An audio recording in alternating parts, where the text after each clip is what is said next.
Le damos la bienvenida a Marian Rojas Estapé, nuestra psiquiatra, quien hoy viene con un nuevo video que será de mucha importancia para todos ustedes. Espero les guste. Cuando yo era pequeña, esto no existía, esto de lo que vamos a hablar ahora, la empatía. La capacidad de ponerse en el lugar del otro, que hoy parece imprescindible educar en ello a nuestros hijos. No sé si se podrá inculcar o uno nace ya con empatía.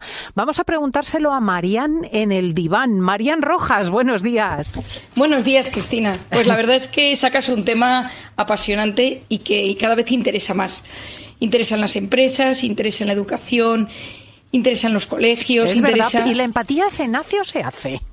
Bueno, hay un poquito de se nace y hay un poquito de se hace. Es decir, hay personas, hay personalidades, incluso hay trastornos psiquiátricos o psicológicos que carecen de esta empatía, que ahora hablaremos de ellos. Y luego todo el mundo que nace con una serie de características, y la mayor parte de la población nace con todas las probabilidades de poder ser empático. Otra cosa es que le sucedan acontecimientos a lo largo de la vida que le impidan desarrollar ese gran potencial. Entonces, lo primero es saber qué es, ¿no? Yo creo que... Claro, vamos a ver, ¿qué es la empatía? La empatía es la capacidad de ponerse en el lugar del otro.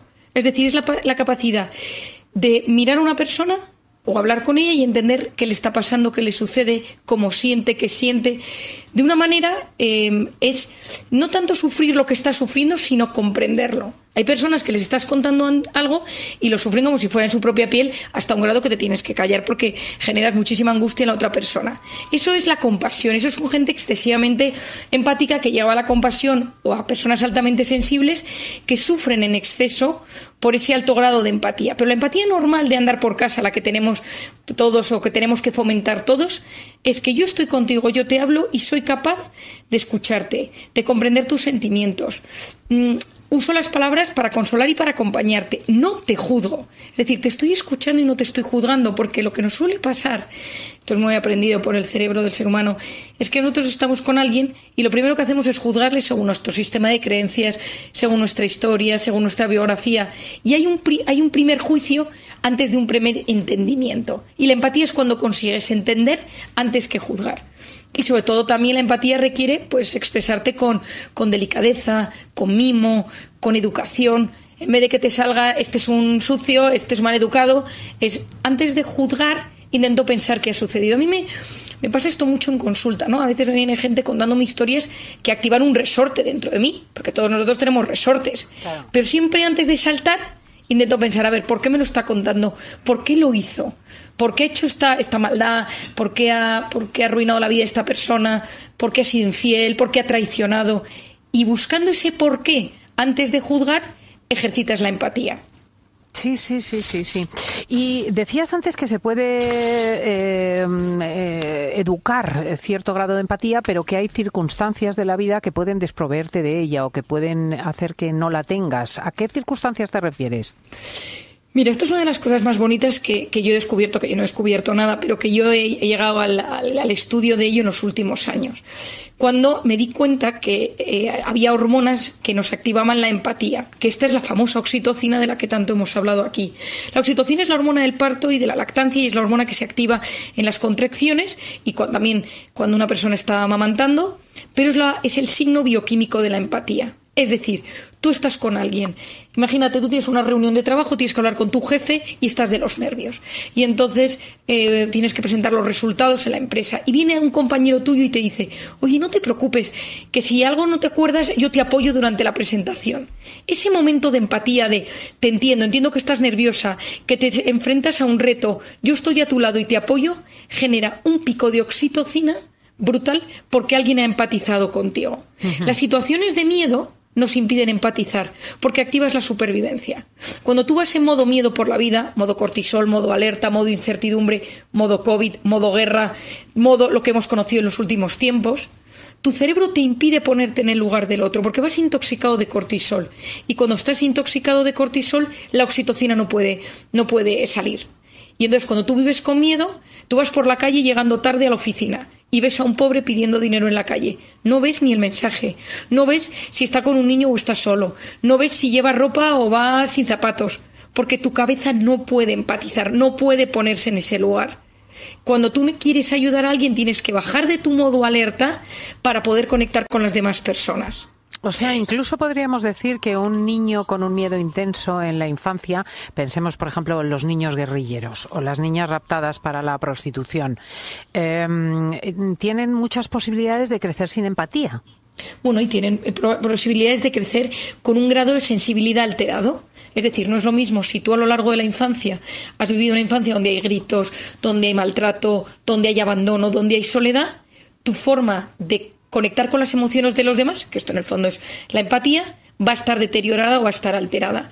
Por eso es tan importante esto en la educación de los niños. Tú me preguntabas al principio, tú me decías, ¿no? Hay gente que no lo tiene. Bueno, por ejemplo, la gente que tiene rasgos psicopáticos son gente que no se adaptan a las normas sociales, les cuesta conectar con los demás, incluso disfrutan haciendo sufrir a los demás, ven a otro enfrente llorar y eso incluso les produce un cierto agrado, ¿no?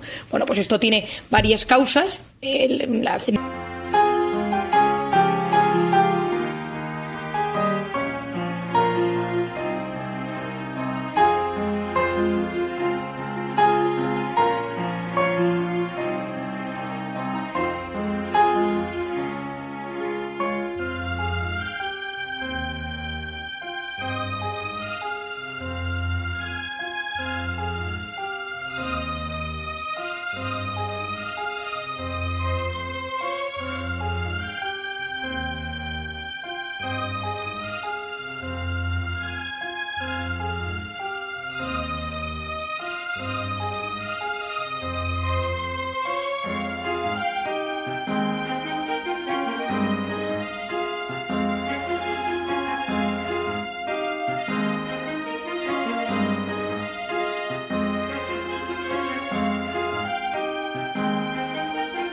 Neurociencia cada vez las investiga más, pero casi siempre hay una herida profunda en la infancia.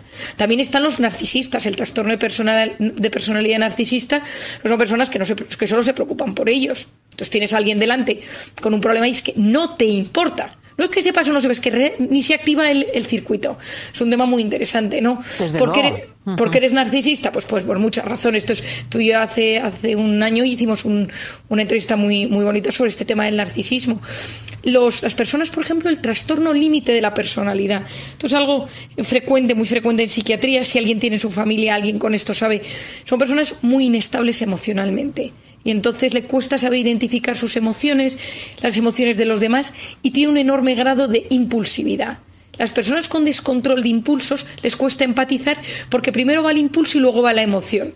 Entonces tú ves a alguien, te falla una amiga y llega tarde, y antes de preguntarle, oye, ¿qué te ha pasado?, esa persona te pega un grito. Yo recuerdo hace unos meses con una paciente que tengo muy impulsiva, un poco maleducada, tiene un carácter muy difícil, y entonces se sentó en mi consulta y me dijo, me cae muy mal tu equipo de la consulta, Marian, son todos unos impresentables y tal, ¿no? Hoy no me han dicho hola cuando he entrado y nadie me ha preguntado que si necesitaba un vaso de agua, y empezó a gritar. Y ese día habíamos tenido una emergencia, había tenido que venir una ambulancia a la consulta por un asunto, y le dije, ¿no te has parado a pensar si ha pasado algo?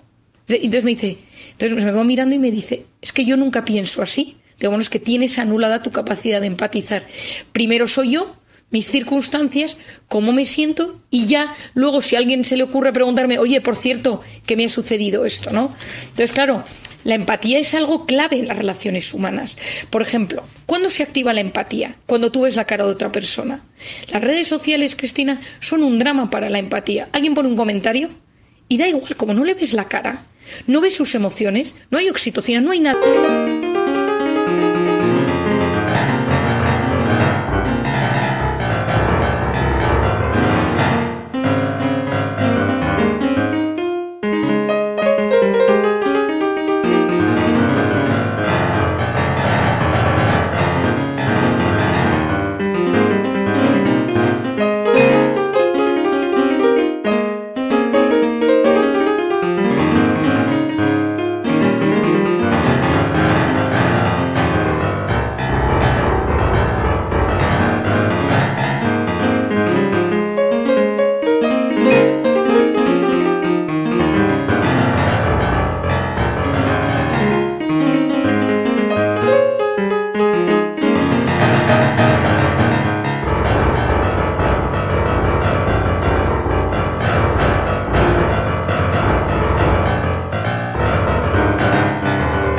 Criticas, insultas. Otro día me metía estaba siguiendo un hilo en Twitter de una cosa, los insultos, que hasta alguien dijo, oye, que somos personas de carne y hueso, ¿no? Claro. Que detrás estamos, sí. Pero no hay empatía, porque no hay visión. En el último minuto podíamos aconsejar cómo educar en la empatía y cómo educarse en la empatía, ¿no? Bueno, lo primero de todo es preguntarte si eres una persona que tiendes a ponerte en el lugar de los demás o no. Lo segundo es preguntarte por qué no lo haces. ¿Puede ser que no lo hagas porque te proteges y eres excesivamente sensible y te da miedo? Es decir, hay personas que su grado de empatía es que se angustian y empatizan dando hasta la angustia, y otros que son capaces simplemente de acompañarte. Lo siguiente es preguntarte, ¿soy de los que juzgo directamente o soy de los que intento entender? Y entonces el ejercicio es, no juzgues. Primero, siempre en tu cabeza intenta poner en la situación de la persona que tienes delante. Y si no eres capaz de entenderlo, pregunta. La gente a veces está deseando dar una explicación por qué se ha comportado mal, porque ha tenido una mala cara. A nivel de los hijos, háblales de las emociones. Es decir, si tu hijo viene enfadado porque le han quitado su peonza, sus cromos, sus Pokémon, etcétera, a ti como adulto te parece una estupidez. La empatía es, me pongo en tu situación y claro, para él su mundo no es que haya caído la bolsa, porque ni sabe lo que es, para él su mundo es que se ha quedado sin cartas. Entonces la empatía es que me pongo en tus circunstancias y busco entenderte. Y eso a veces requiere un grado de humildad. Es decir, es bajar del pedestal en el que a veces nos ubicamos y juzgamos las cosas, bajar e intentar ponernos en las circunstancias de los demás para poder ayudarles a que su sufrimiento sea mucho menor. Pues es que es fascinante. Habrá que releer y reescuchar el podcast de este espacio de nuestra querida Marian Rojas. Muchísimas gracias por estar con nosotros, Marian. Gracias, Cristina. Muy buen fin de semana a todos. Adiós. Si te gustó el video, dale me gusta, comparte y comenta con tus amigos.